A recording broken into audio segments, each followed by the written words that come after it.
Hey, welcome back. Welcome back. Cooking from scratch. Today we're going to do pickled beetroots. It's not all the time that we can find these bad boys in the shops or the markets, maybe from Malawi, but the other day in our new supermarket in Mashinga, these were around. I picked the ones which were least squishy, and that's how you have to roll.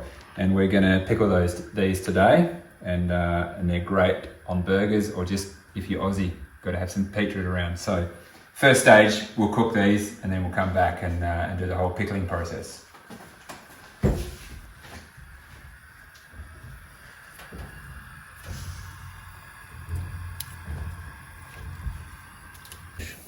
Okay, so these have been cooking for like an hour or so, and now it's time to peel them.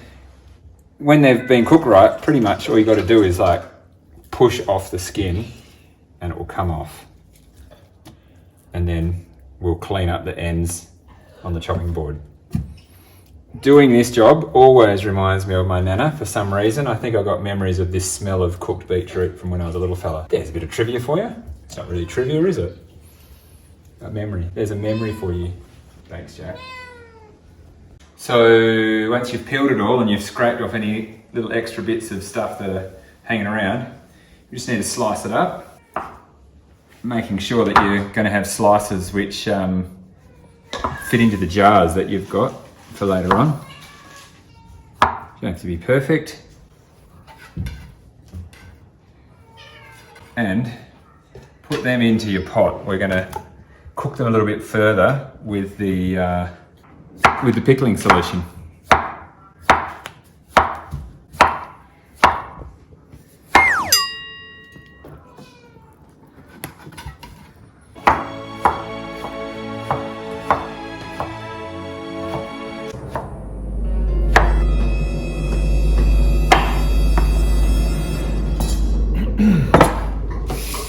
So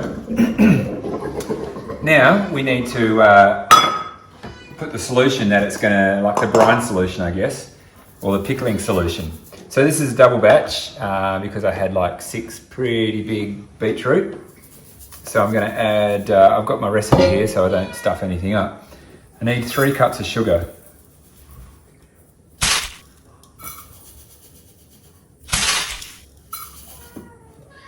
Street cats. So I remember just in time, I'd already doubled my recipe. So 1.5 cups of sugar, lucky. And 1.5 cups of water.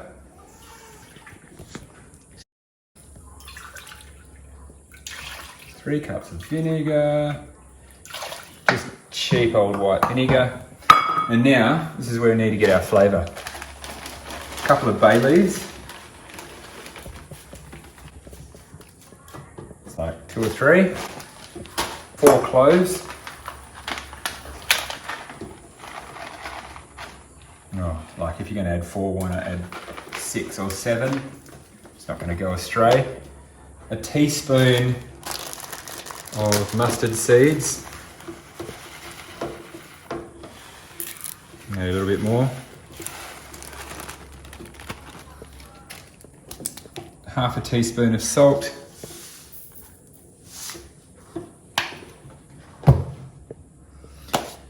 A cinnamon stick. So I don't have any cinnamon sticks, so I'm just going to give it just a little sniff of cinnamon, seeing as that's going to stay in there. And then we put that back on a simmer for about 5 minutes.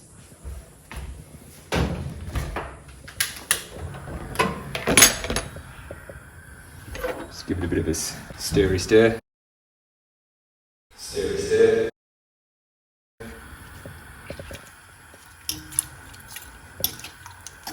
Make sure everything's kind of under the liquid. We don't want to boil it too much because we don't want to lose any of this liquid. So we're over in the corner because the rest of the kitchen's filled with stuff. Shush cat. So right after it's come off the cooktop, you want to get it in your jars, quick smart, so that heat keeps everything sterilised. These jars are being washed in really hot water.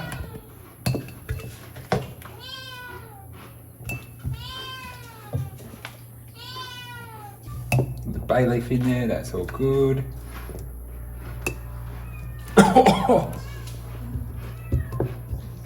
Push him down a bit, make sure it's filled up.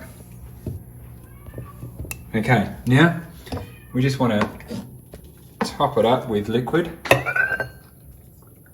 making sure you don't spill it everywhere because this stuff's, you know, liable to stain a bit. Try and make sure you get some of the mustard seeds and stuff from the bottom.